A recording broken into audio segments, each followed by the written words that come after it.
눈부시게 빛나는 석회암으로 만들어진 거대한 무덤 피라미드는 죽은 자들의 어두운 비밀을 영원히 감추기 위한 건축물이었습니다. 수천 년 동안 피라미드는 신비로운 설화와 전설뿐 아니라 과학적 불가사의의 원천이 되어왔죠. 높이가 100m가 넘는 거대한 무덤을 어떻게 그토록 완벽하게 건축할 수 있었을까요? 이집트는 왜 죽은 자들의 거처에 집착했을까요? 또 수십억 톤의 돌덩이를 운반한 사람들은 과연 누구였을까요? 이제 과학은 피라미드의 높은 방어막을 허물고 있습니다. 고대 신화를 파헤치고 진실을 찾기 위해서 말이죠.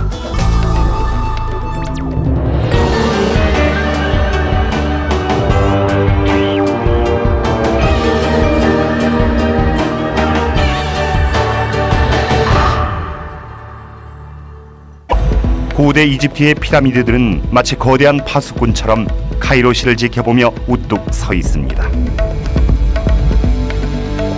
예수의 탄생보다도 2000여 년이나 전에 만들어진 이 거대한 석조 건축물에 매료된 수많은 고고학자들은 지금도 그 기원과 목적을 찾기 위한 연구를 계속하고 있습니다. I think Egypt has such a grip on us because they had access to stone, and with that stone, they built the world's first skyscrapers. There's something about us that we see in that. 피라미드를 만든 사람들은 이 초대형 건축물을 어떻게 세웠는지 기록을 남기지 않았습니다. 그리고 수천 년에 걸쳐 숱한 신화와 전설들이 건축물의 진짜 목적을 숨겨오고 있죠. 유일한 탄서는 피라미드 그 자체입니다. 과학자들은 이 놀라운 건축물의 건축 원리를 알아내기 위해 석재부터 연구해야 합니다. 원시적인 기술만을 이용해 피라미드를 세운 사람들은 과연 누구였을까요? These are very sophisticated monuments. The Great Pyramid is the high-tech of antiquity. 이 고대 건축물의 규모는 실로 놀랍습니다. 대피라미드의 높이는 146m에 달하며 일부는 무게가 50톤이나 나가는 바위 블록을 230만 개나 이용해 만들어졌습니다. 전체 구조물의 무게는 거의 600만 톤에 달하는데 이는 엠파이어 스테이트 빌딩 16개와 맞먹습니다. 피라미드는 3,800년 동안 지구상에서 가장 높은 건물이었습니다. 게다가 이는 고도로 정밀한 건축공학의 결정체입니다. 230m 길이의 피라미드 측면의 오차가 겨우 5cm 이하일 정도죠. 놀라운 것은 건축물의 외부만이 아닙니다. 내부에는 지구상에서 가장 단단한 재질의 돌로 만들어진 복잡한 통로와 방들이 채우고 있습니다. 내부의 벽은 돌과 돌 사이에 카드 한 장도 들어가지 않을 정도죠. 이 모든 것이 바퀴조차 없었던 시대의 사람들이 가졌던 솜씨입니다. The accuracy of the Great Pyramid is something that makes me stand in awe. 초기 이집트 학자들은 진실을 찾기 위해 과격한 방법을 썼습니다. 바로 다이너마이트였죠. 이들은 피라미드의 비밀의 방에 완력을 이용해 들어가려 했습니다. 하지만 그 때문에 파괴된 것이 더 많았을지도 모릅니다. Dynamite especially might have obliterated clues left behind by the ancient Egyptians, telling us more about the pyramids or how they were built.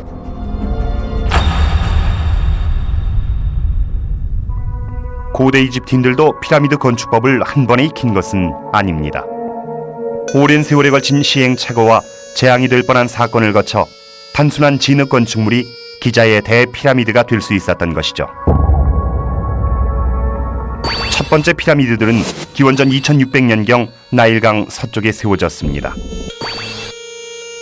최초의 디자인은 사카라의 계단식 피라미드로 지구상에서 가장 오래된 석조물로 추정됩니다. 사막의 모래 위로 62m나 솟아있는 이 피라미드는 건축 역사의 한 획을 그었습니다. 일반적인 매끈한 경사면 대신 일련의 층 또는 계단으로 이루어진 피라미드였죠. 처음으로 평면 경사 피라미드가 지어진 것은 60년 뒤인 파라오 스네프루 때였습니다. 그리고 그의 아들 쿠푸는 대피라미드를 세웠는데 기자의 3대 피라미드 중 최초이자 가장 큰 피라미드죠. 이후 더 작고 장식이 화려한 여러 개의 피라미드들이 사카라에 세워졌습니다. 이집트인들이 어떻게 당시의 단순한 기술로 이런 거대한 구조물들을 만들 수 있었는지는 여전히 수수께끼로 남아있죠. 우선은 건축 현장을 탑사하고 피라미드의 위치를 확인하는 과정이 필요합니다. 고대인들은 수백만 톤의 석회암을 지탱할 수 있는 단단한 기반함을 찾기 위해 신중하게 부지를 골랐습니다. 이어 고대 건축가들은 건축물의 각면이 나침반의 북쪽, 남쪽, 동쪽, 서쪽과 일직선이 되도록 땅에 표시를 했죠. 오늘날엔 디지털 나침반이나 레이저 조준 장비를 이용하지만 고대 이집트인들에겐 이런 기술이 전혀 없었습니다. 일부 전문가들은 옛사람들이 하늘을 이용했다고 보고 있죠. 북쪽의 비율들이 뜨고 지는 위치를 관찰하면 북향을 정확히 찾을 수 있습니다. 건축가들은 우선 반원형의 벽을 세워 평평한 지평선 모형을 만들었습니다. 그리고 북밤하늘 위를 움직이는 특정한 별이 어디에서 뜨고 지는지를 벽 위에 표시해두었죠. 두 지점의 정중앙에 선을 그으면 그 선이 바로 정확한 북쪽을 가리키게 되죠.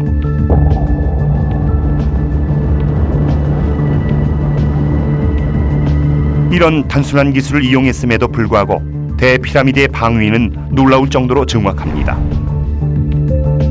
정북에서 겨우 20분의 1도의 오차만 있을 뿐이죠. 공학자이자 피라미드 관련 저술가인 로버트 보발은 현대 건축물의 방위를 연구합니다. 그는 고대 이집트인들의 정교함에 놀라움을 감추지 못합니다. It beats me how they did it. I've set out buildings with optical instruments, with the aid of cranes to place the stones, and sometimes I don't get them that accurate. 정북을 계산해낸 건축가들은 우선 피라미드 밑면의 한쪽에 해당하는 직선을 땅 위에 표시했습니다. 그리고 측량용 막대와 줄을 이용해 나머지 세 면을 맞아 그렸죠. 피라미드의 위치가 확정되자 공학자들은 거대한 건축물을 지탱할 수 있도록 기반함을 평평하게 깎았습니다.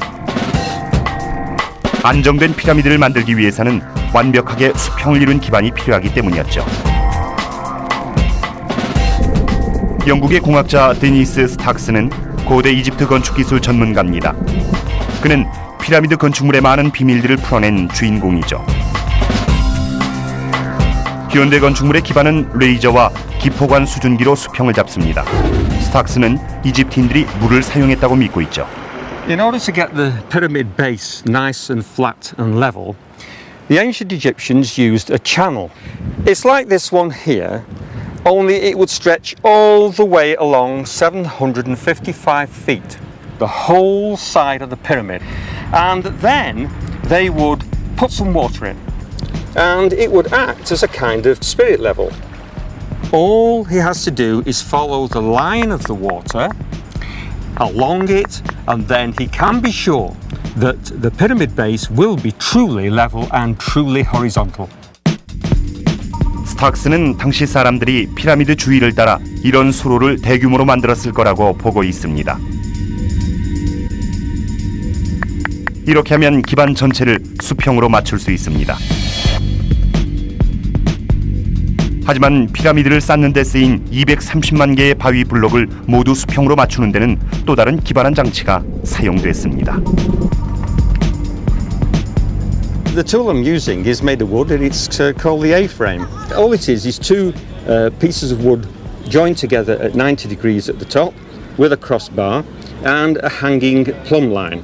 To calibrate it for use, it is placed on a flat surface of water, and then a line, which you can see there, is marked right behind the hanging plumb line, so that you know when you test it on a surface and the hanging plumb line coincides with the mark, we know that it is showing a truly horizontal flat surface. 디자인과 기반이 준비됐으면 이제 건축을 시작할 수 있습니다. 이를 위해선 수백만 톤에 달하는 돌이 필요했습니다. 그렇다면 다이너마이트나 차감기, 심지어 철제 도구의 도움 없이 어떻게 이만큼의 돌을 구했을까요? 고대 이집트의 고왕국 시대에는 500년에 걸쳐 18개의 주요 피라미드가 만들어졌습니다. 여기엔 약 1000만 입방미터의 돌이 사용됐는데 이 돌은 채석해 잘라져서 수송되어 온 돌들이었습니다. 현대적인 기술을 사용하는 오늘날의 건축 회사들조차 어려워할 엄청난 작업이죠. 하지만 고대 이집트인들은 원시적인 도구만으로 이를 해냈습니다.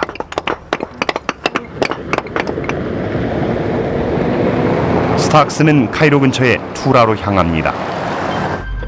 피라미드에 쓰인 고품질의 석회암들 중 상당량이 이곳에서 채석됐습니다.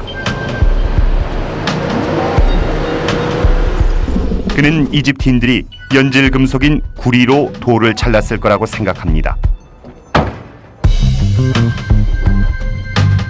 스탁스는 이집트에서 발견된 고대 유물을 바탕으로 구리로 된 정을 재현해 봤습니다. By using those, I feel that I am as close as I can get within the mind of ancient Egyptian workers and how they felt. 하지만 구리는 단련이 쉬운 연질 금속이라 쉽게 굽고 쉽게 닳습니다. 이것으로 어떻게 석회암을 잘랐을까요? Now the tools that I have in my hand at the moment are the first ones that the ancient craftsmen would use. And this one is a mallet which is used to strike this copper tool which is shaped into a chisel. And in order to do this, you lay the chisel against the stone at an angle, position the mallet, and then strike. Quite hard blows, and you will see big chips of stone coming away.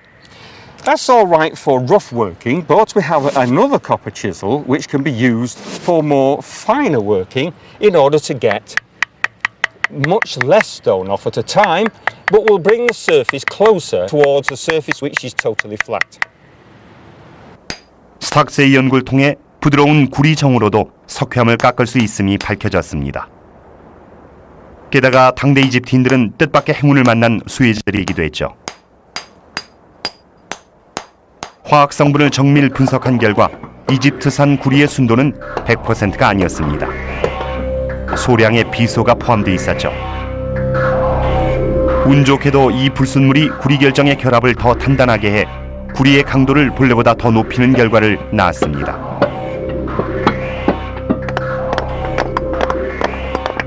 이런 행운 덕분에 이집트의 석공들은 대피라미드에 들어갈 230만 개의 석회암 대부분을 깎아낼 수 있었습니다. 피라미드의 대부분을 이루는 석회암은 비교적 연한 바위입니다. 하지만 피라미드엔 훨씬 단단한 돌도 쓰였죠. 바로 화강암입니다. 단단하면서도 색이 아름다운 화강암은 대피라미드 내부의 왕의 방과 같은 중요한 곳에 주로 사용됐습니다. 구리정으론 화강암을 조금도 부술 수 없었습니다. 정교한 현대의 채석 도구들은 화강암도 자를 수 있지만 이집트인들은 아직 철을 연마하는 법도 배우지 못한 상태였죠. 오랜 세월 동안 고고학자들은 50톤이나 되는 화강암을 잘라낸 정확한 비결을 알아내지 못했습니다. 하지만 최근엔 실험 고고학이 이 기술의 비밀을 풀어나가기 시작했죠. 스탁스는 자신의 해답을 제시했습니다. 그는 이집트인들이 구리로 톱을 만들었다고 주장합니다. 그냥 평범한 톱이 아니라 이가 없는 톱이죠. This material here is very hard granite, and to cut this you need a special tool, and this is a copper saw, but it's toothless, it's got no teeth at all. And you say, well, what's going to do the cutting? Well, it's sand, but it's the quartz crystals within the sand which embed themselves into the softer copper, and because the saw's dragging those crystals backward and forth within the slot, that actually does the cutting. And slowly, bit by bit, the stone is cut right the way through. 모래 속의 석영 결정은 굳건한 화강암을 갈아낼 수 있을 만큼 단단합니다. 하지만 이런 톱을 사용하면 고대 이집트인들은 1시간에 약 82빵 cm밖에 자를 수 없었습니다. 대피라미드 내에 석관을 만드는 데는 무려 넉 달이나 걸릴 속도죠. 연질 구리와 비소, 모래를 이용한 덕분에 이집트인들은 엄청난 양의 돌을 잘라냈습니다. 이제 남은 과제는 이 돌로 긴 세월을 견뎌낼 기념물을 세우는 것이었습니다. 그런데 이집트인들이 맨 처음 피라미드를 세우게 된 이유는 무엇이었을까요? 왜 이런 상징적인 모양이 선택된 것일까요? 이들은 안정적인 형태를 찾고 있었습니다. 피라미드는 자갈무더기처럼 넓은 기반과 낮은 무게중심의 건축물입니다. 무게의 3분의 2 이상을 아래쪽 3분의 1이 차지하고 있죠. 하지만 이 디자인은 공학뿐 아니라 당시 사람들의 정신세계와도 연관돼 있습니다. When people want to go up, to do so and have stability, a mound is very stable. But of course, there is a symbology in all of this. 피라미드의 형태는 신비주의의 영향을 받았을지도 모릅니다. 일부에서는 벤벤석이라고 알려진 신비의 돌에 경배하기 위한 기념물이라고 보기도 합니다. 이 전설 속의 돌이 어디에서 전해졌는지는 아무도 모릅니다. 운석이란 의견도 있었죠. 오래전에 사라지긴 했지만 피라미디온 혹은 관석이라고 불리는 피라미드 꼭대기 돌은 빈빈석 모양의 오리지널 피라미드를 모델로 하고 있습니다. 피라미드가 이런 특이한 형태로 건축된 이유가 여기 있을까요? 당시 이집트인들의 종교관에서 태양은 아주 중요한 역할을 하고 있기 때문에 어쩌면 태양 그 자체가 바로 열쇠일 가능성도 있죠. The pyramid can be seen as a stone representation of a sun ray coming down from the heavens. 태양이 구름 사이에서 나타날 때 만들어지는 햇살은 종종 피라미드를 닮은 듯도 보입니다.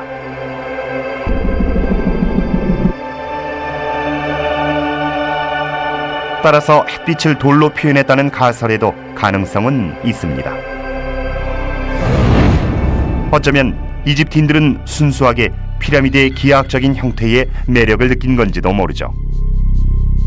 하지만 최초의 피라미드인 계단식 피라미드에는 매끈한 경사가 없었습니다. 이 피라미드는 총 6층입니다. 피라미드의 선구자인 파라오 스네프루는 계단식 피라미드가 세워지고 60년 뒤 최초로 측사면이 매끈한 피라미드를 만들었습니다. 이것은 혁신적인 변화였고 이를 성공시키려면 중대한 공학적 결정이 필요했습니다. 바로 사면의 각도였죠. 각도가 가파를수록 피라미드는 더 높고 무거워집니다. 너무 가파르게 만들면 기반에 너무 많은 부담이 갈 수도 있죠. 스네프루의 공학자들은 각도를 55도로 잡았습니다.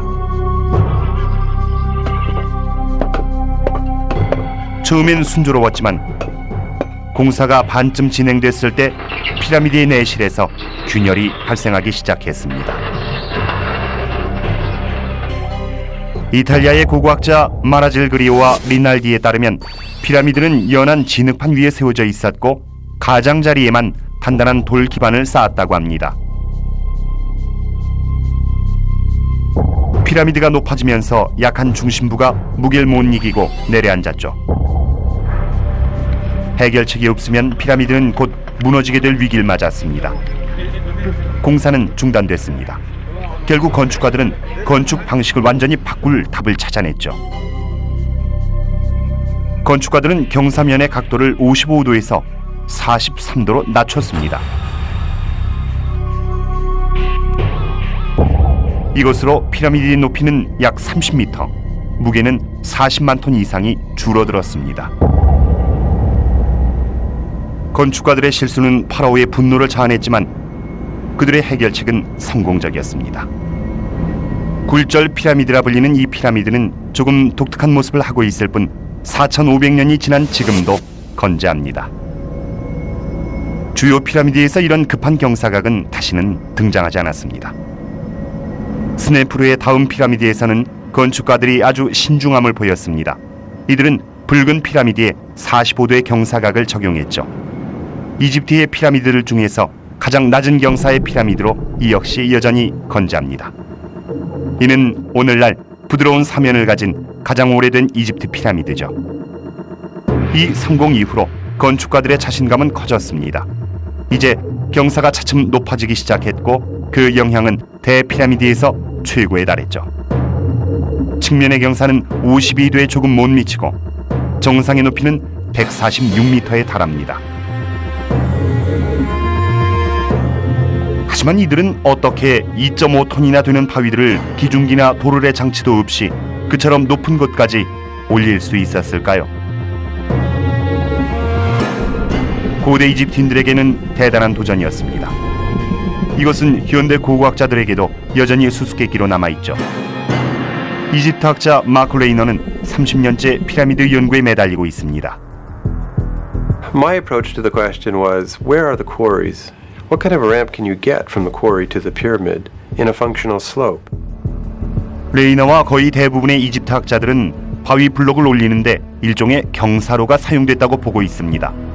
경사로의 확실한 형태는 여전히 모르지만 말이죠. 고대 이집트인들은 일직선으로 피라미드를 올렸을까요? 아니면 한쪽씩 지그재그로 올렸을까요? 그도 아니면 주위에서 나선형으로 올렸을까요? 피라미드가 완성되면 경사로는 해체됐기 때문에 고고학자들은 빈약한 증거에 의존해야만 합니다. 하지만 수백만 개의 돌 블록을 정상까지 끌어올렸던 건 분명 경사로와 사람의 힘이었습니다. 돌 블록이 제자리에 놓이면 새로운 과제가 시작됐습니다. 블록들을 서로 꼭 맞추는 일이었죠. 놀랍게도 이러한 정교한 건축물에서 내부 석재 대부분은 거칠게 마감되어 있습니다.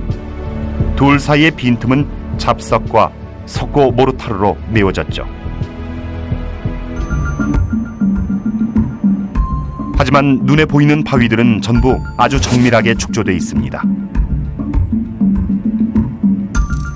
대피라미드의 묘실 블록들은 정확하게 맞아들어갑니다. 이처럼 훌륭한 이음새가 나오기 위해선 거의 완벽할 정도로 평평한 블록이어야 했습니다. 당시의 원시적인 도구들만으로 이런 정확한 공학이 달성된 것이었죠. Yes, we'll use this rods and string tool in order to find out whether the surface is truly flat. And by using a third rod, which is the same length as the other two rods joined by the string, which is now pulled very taut, we can see if it just slips under. Now we've got a bit of a high spot there. Now in ancient times they would mark that simply by putting some red ochre on just to remind the workers where to go to and check along the length of the string. 고대의 석공들은 막대와 줄을 이용해 불완전한 부분들을 발견하고 추가 작업이 필요한 곳에 적색 안료로 표시를 했습니다. Using two further tools, this one being a flint scraper and this one being a sandstone rubber. Now, we can use the marks as a guide to scrape away the high point like so. And it's obvious that as you scrape, the mark disappears, and with it, of course, the high spot. 같은 기술이 피라미드 건축의 최종 단계에도 쓰였습니다. 내부의 거친 바위들은 완벽하게 매끈한 외부 석재 아래 가려졌습니다. 외장재는 최고 품질의 석회암이었으며 나일강을 지나 피라미드 현장으로 운송됐죠.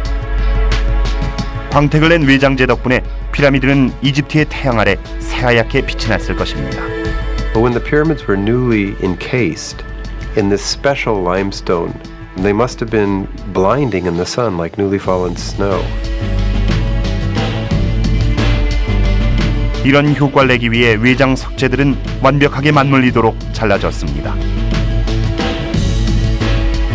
기자의 대피라미드가 완성되는 데에는 이런 외장 석재가 수천 개 들어갔습니다. 아쉽게도 외장재들은 카이로의 모스크와 성의 건축 재료가 돼 모두 사라졌죠. 하지만 카프레의 피라미드 꼭대기에는 외장재의 흔적이 여전히 남아 있습니다.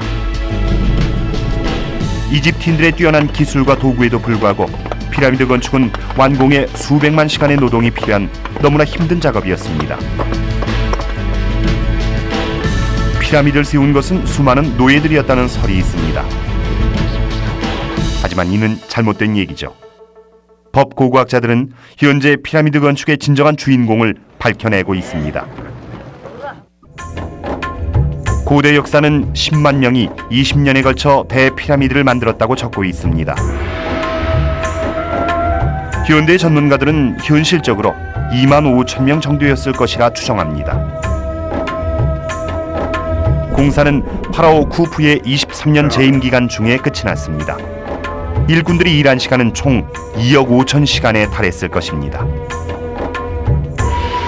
고대 이집트는 풍요로운 땅이었지만 이런 대규모 공사를 위해서는 전국 각지에서 자재를 실어 날라야만 했을 것입니다.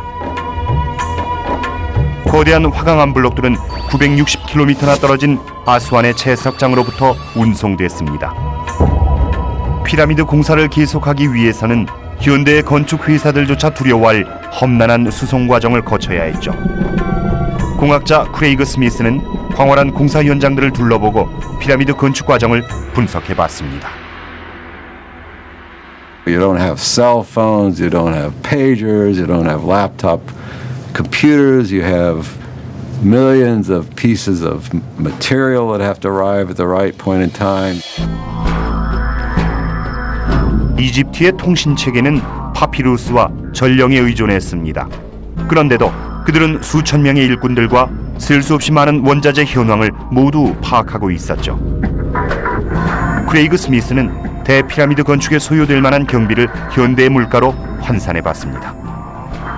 If you did it with limestone, it'd be about $4 billion and would take about 4 years. 대피라미드를 짓는 데 걸렸던 것으로 추정되는 23년보다는 많이 줄어든 기간입니다. 그렇다고 그들의 업적을 과소평가해서는 안 됩니다. 고대 이집트의 장인들은 2분에 1개씩 바위 블록을 배치했으며 하루에 270개씩 23년을 그렇게 해온 것이죠. 그 중에서도 가장 놀라운 것은 피라미드가 영원히 지속되기 위해 세워졌다는 점입니다. We haven't built anything of that scale in recent times that probably has any likelihood of lasting 4,500 years. 대피라미드 하나만으로도 엄청난 위협입니다. 하지만 이집트인들은 주요 피라미드를 17개나 더 만들었습니다. 피라미드 축조 시대는 5세기 동안이나 이어졌으며 아마도 인류 역사상 최대 규모의 공사 프로젝트였을 것입니다. 피라미드의 이름은 공사를 지시한 파라오의 이름으로 알려져 있습니다. 하지만 공사를 진행한 실제 인물들의 정체는 지금까지도 베일에 감춰져 왔습니다.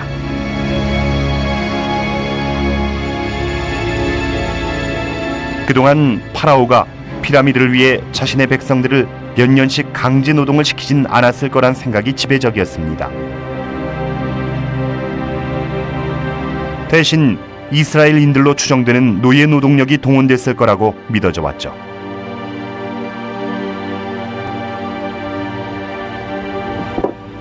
최근 몇 년 동안 고고학자들은 기자 피라미드의 주변 지역을 발굴했는데 피라미드의 건축 노동자들에 관한 이론을 완전히 뒤집어 놨습니다.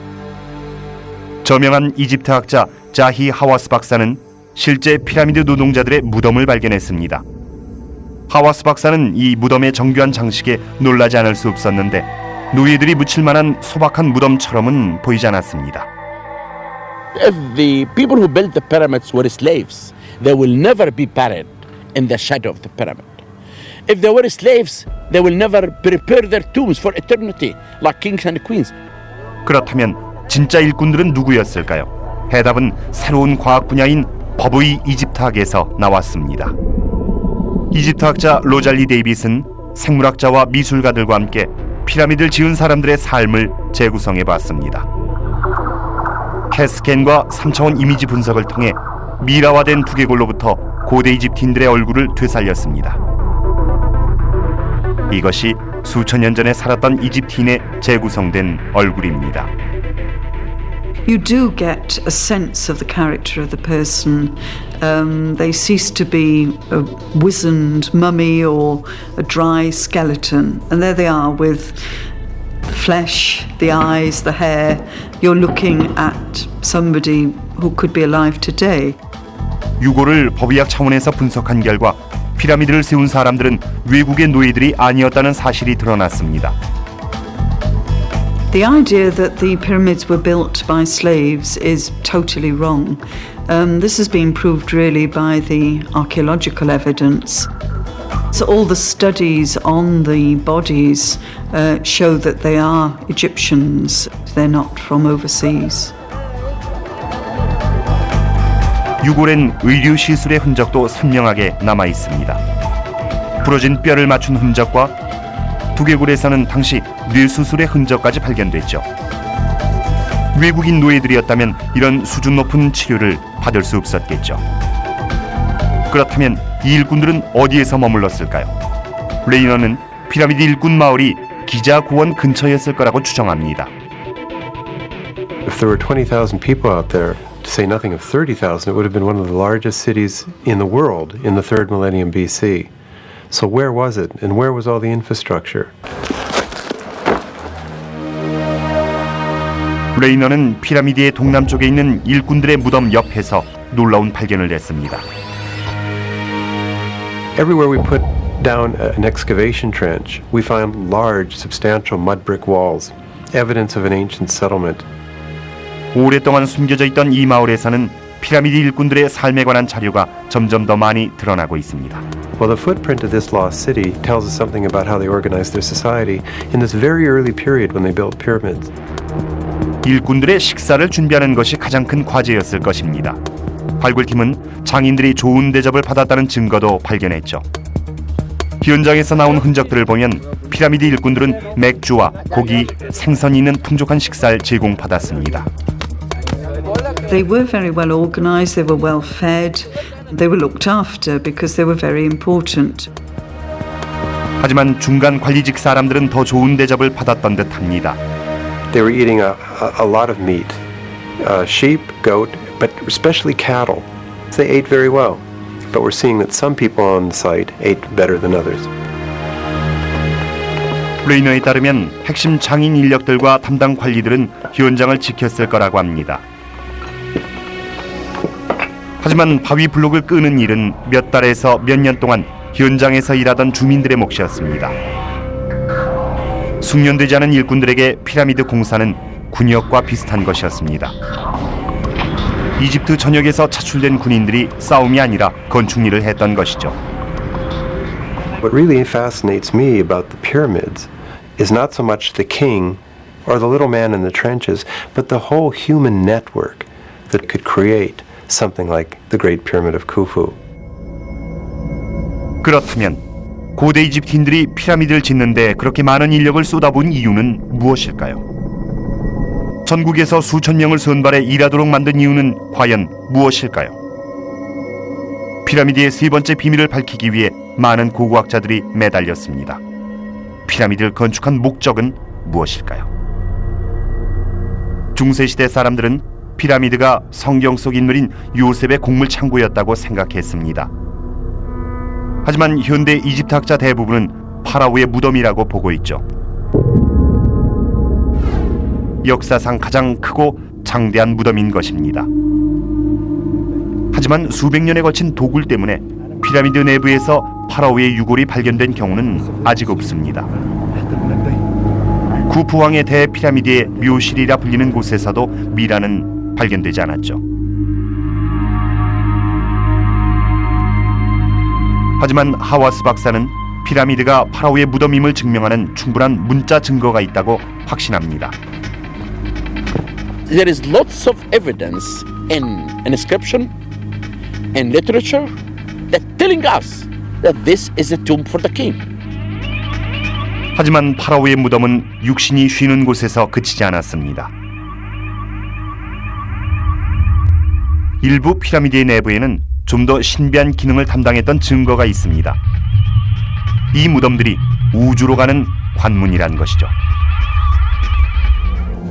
1879년 어느 새벽 한 일꾼이 사카라의 어느 피라미드 앞에서 자칼 한 마리를 만났습니다.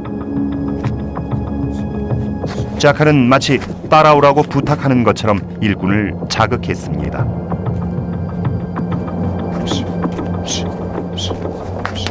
그러자 그 일꾼은 자칼을 따라 피라미드 근처의 구멍으로 들어갔죠. 놀랍게도 그는 어떤 방 안에 들어와 있었습니다. 손전등을 비추자 벽을 뒤덮고 있는 상형 문자들이 드러났습니다. 수천 년 동안 숨겨져 있던 고대 이집트의 신성 문자들이었죠.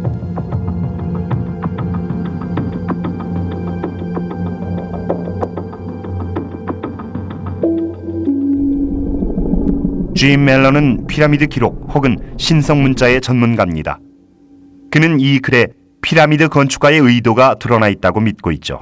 They are the oldest religious texts known from Egypt, which makes them one of the oldest bodies of religious texts in the world. 이 기록엔 피라미드의 건축 방법은 언급되지 않았지만 피라미드의 궁극적인 목적은 설명돼 있죠. 피라미드는 단순히 파라오들의 영면을 위한 공간이 아니었습니다. 이것은 인간을 변화시키기 위한 거대한 기계였습니다. 신이 되는 것이었죠. The pyramid is like a cosmic engine. It is designed to transform the dead being beneath it into a living spirit. 왕이 죽으면 고대 이집트인들은 이집트와 그 존재 자체가 심각한 위기에 처한다고 믿었습니다.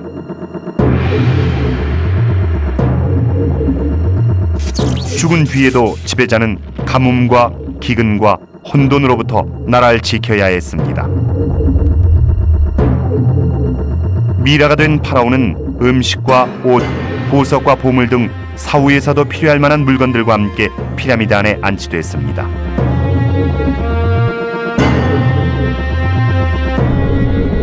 살리마 이크람은 고대 이집트인들의 내세에 관한 믿음을 연구하고 있습니다.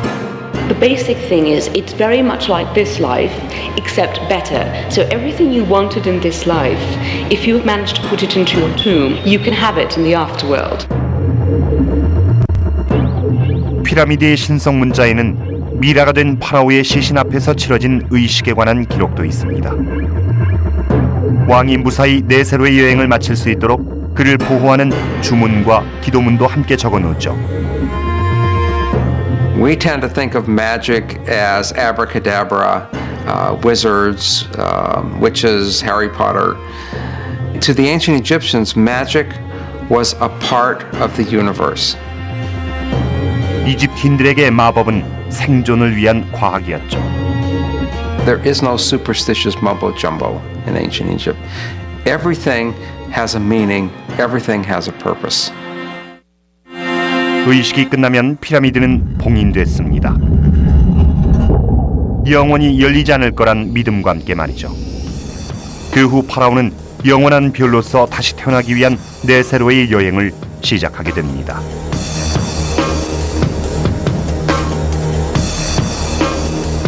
하지만 피라미드에 관한 많은 저서를 쓴 로버트 보발은 별과 피라미드의 관계에 더 많은 것이 숨어 있다고 보고 있죠. 그는 수년째 이집트의 종교와 천문학의 관계를 연구해 왔습니다. 모든 것은 기자 피라미드의 항공 사진에서 시작됐죠. 보발은 독특한 패턴에 주목했습니다. I was looking at monuments that had been laid according to a plan. There were two large pyramids set along a diagonal. But what bugged me, what really got me, was there was a third, smaller one offset from the diagonal. 이 불완전한 사선을 보고 보발은 오리온 벨트의 별들을 떠올렸습니다. 오리온 벨트에도 밝은 두 별과 살짝 어긋난 흐린 별 하나가 있죠. 기자의 세 피라미드의 상대적인 크기와 위치가 오리온 벨트의 그것과 일치하는 듯 보이지만 일부 이집트 학자들은 보발의 이론을 우연으로 치부합니다. If you look at the stars in the Orion constellations, you'll find that they do not fit with all the Old Kingdom pyramids at all. You'll find maybe very few with computer you can really match this. 하와스 박사는 오리온 자리의 다른 많은 별들은 지상의 피라미드와 배치가 전혀 맞지 않는다고 반박합니다. 하지만 보발은 이 정도의 일치면 피라미드들의 배치와 설계에 천문학적인 계획이 반영됐다는 증거라고 생각하고 있습니다. You cannot deny the fact that there are three stars that look like the plan of the pyramids. Two large ones, small one, offset. two large pyramids, small one offset. That is a fact. It's a fact. What isn't a fact is whether it is a coincidence or not. 보발은 피라미드의 전체적인 설계에 자신의 천문학 이론을 뒷받침할 또 다른 증거가 있다고 생각합니다. 대피라미드의 내부에는 4개의 좁은 통로가 만들어져 있습니다. 겨우 20여 센티미터 너비의 통로는 왕과 왕비의 방으로부터 바깥까지 단단한 바위를 뚫고 60m 이상 이어져 올라오고 있죠. 바위가 쌓아 올려질 때마다 조심스럽게 파서 만든 통로입니다. 이 석재 통로에 피라미드의 마지막 비밀에 관한 단서가 숨어 있을 수도 있습니다. 원래 이 통로는 피라미드 안에서 일하는 일꾼들에게 신선한 공기를 공급하기 위한 환기갱이었다고 알려져 있었습니다. 하지만 보발은 여기서 더 중요한 의미를 찾아냈죠.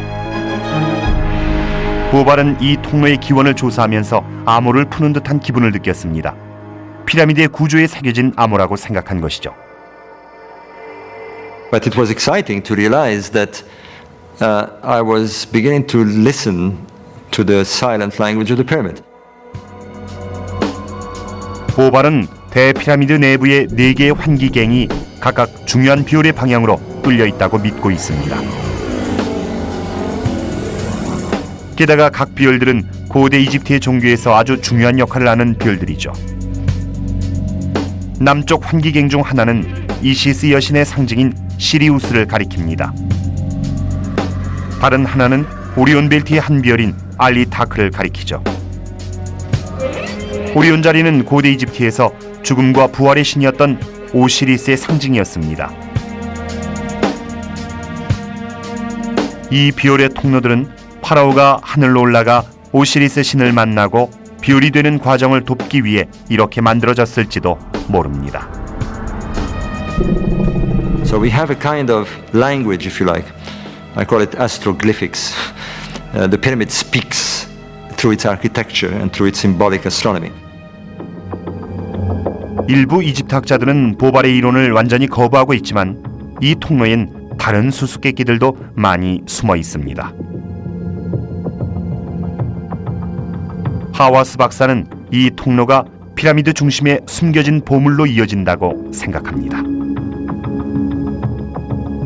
If I'm right, this will be the most important discovery in Egypt and in the world.